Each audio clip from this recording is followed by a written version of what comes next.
really wanted to highlight this experience that I've had in this district because I was born in Hempstead. I went to Hempstead schools up into 4th grade. I graduated from Uniondale schools, from high school, but I'm a product of Hempstead. My family still works in the school system.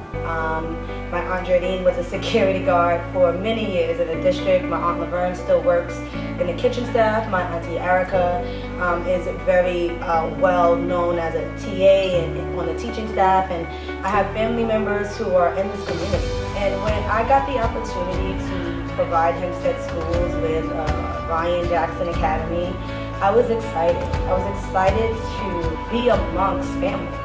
And when I started this program, the first day, of course you hear all of the misconceptions and all of the stereotypes, right? And my first day, I remember I was just so excited to provide these students with just a chance.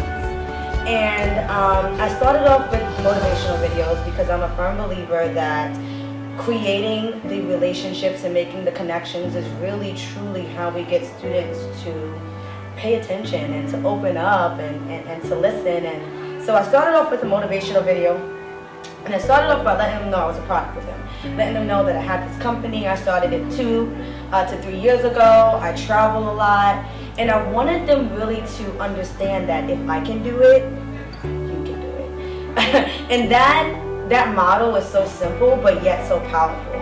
And so as the days went by and I saw that a lot of my kids, I don't even think ever really read through a word problem and actually did it. I don't even think a lot of my kids were given opportunities to represent and record knowledge, their own knowledge, not the procedures that you see on the board, not what comes from the textbook, but a chance to represent their own knowledge. I don't think that they were really given those opportunities. How do I know that? Because when it was time in class to show them, that was the struggle. I mean, even just taking a problem, writing it down, and going from step 1 to step 2 was a struggle for us. But it was an exciting struggle. It was a struggle that I wanted to make sure that I allotted time and provided them support. Like, hey, look, I'm not going to move on until everyone in this class shows me step 2.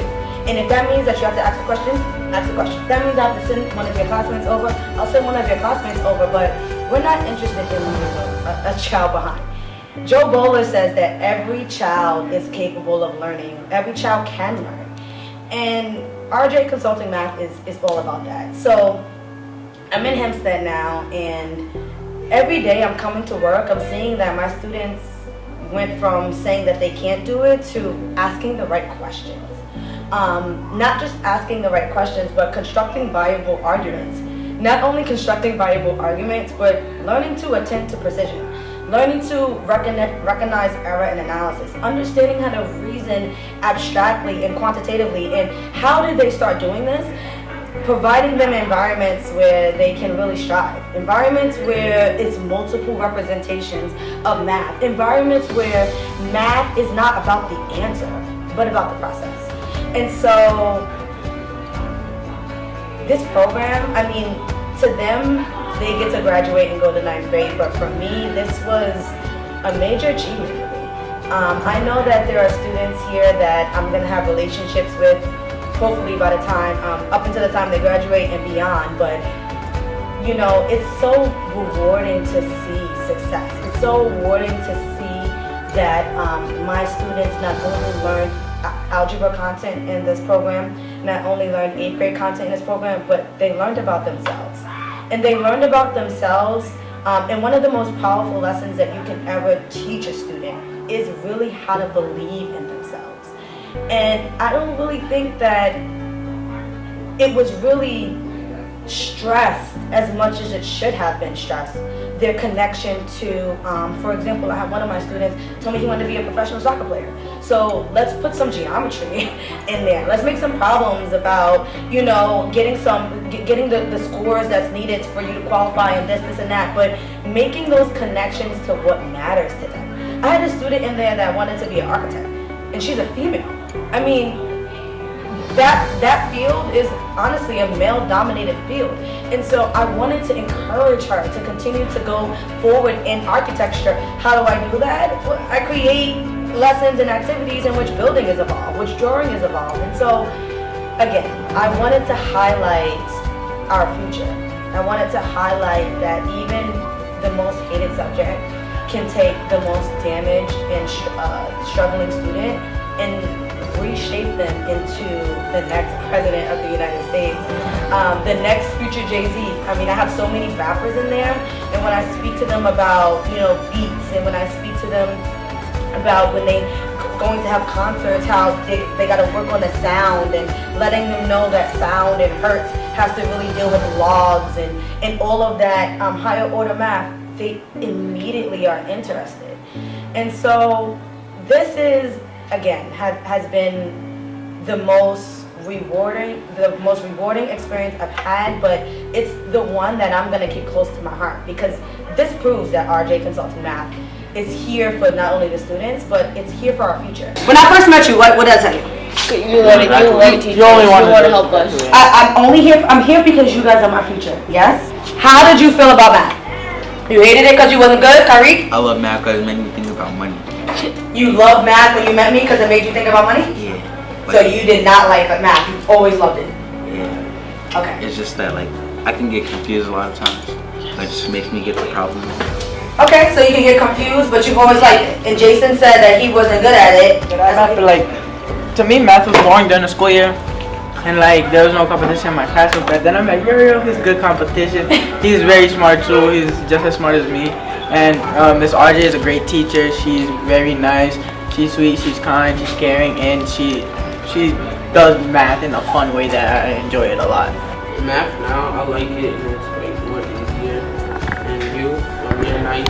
You help people when they need help with things. That would have been lit. Oh, Most teachers, they just throw you the book and Tell you to his worksheets were So a lot of worksheets, but we did do worksheets in here. But No, they just throw stuff at us. Yeah, they without They throw notification, infinite sheets. without Give us some help, mad right? sheets, and they don't teach. They don't really explain how to do it. Yeah, you at least gave us when we needed to help you, we would call you over. At least one example and then test. Yeah, they don't even give examples. But like Nehemiah, I didn't go up to the board and teach you not one time this year.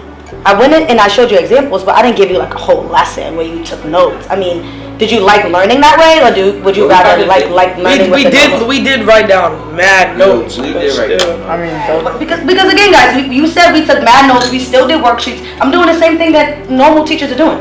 no. I'm doing the same exact thing. You have a different way of teaching. yes, and it's more fun. Yes. Okay, so what are some of the things that we did were fun? Kahoot was nice. We did that in regular school, but not quiz. Okay. Quizzes is nice. Which one do you like better though?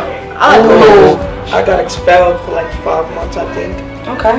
But they put me back in, so when I got back into school, everything had changed. I didn't really know none of the math problems or nothing. When I came to summer school, I met Miss RJ, and she helped me out a lot of it. And she's nice. And you graduating, right? Yeah, I'm good. And you graduating, right? High school. And solving them equations like nothing, right? And the dynamics of the math classrooms, they need to change. You heard from our students that they feel that they have no teacher, despite them having a teacher. They feel that it's up to them to figure it all out, and they feel like they have no support. And so we need that to change, because we need them to love this subject. We need them to love this subject because everything that they want to do, from getting up in the morning, from shopping to buy toothpaste, from buying sneaker sizes, is all math. And we need them to be prepared for the future so that they can take that future and create a brighter one for me and my family. And so I really look forward to you guys checking out more of Ryan Jackson Academies and really bringing me to the table to have those tough conversations about the dynamic of math and what's needed. And again, I'm not the first one to come around and say this. I follow many educational pillars that say the same things. But what does it now look like? We can say it, but what does it now look like? And RJ Consulting Math is the face of the new math. So thank you so much for tuning in. Have a good day.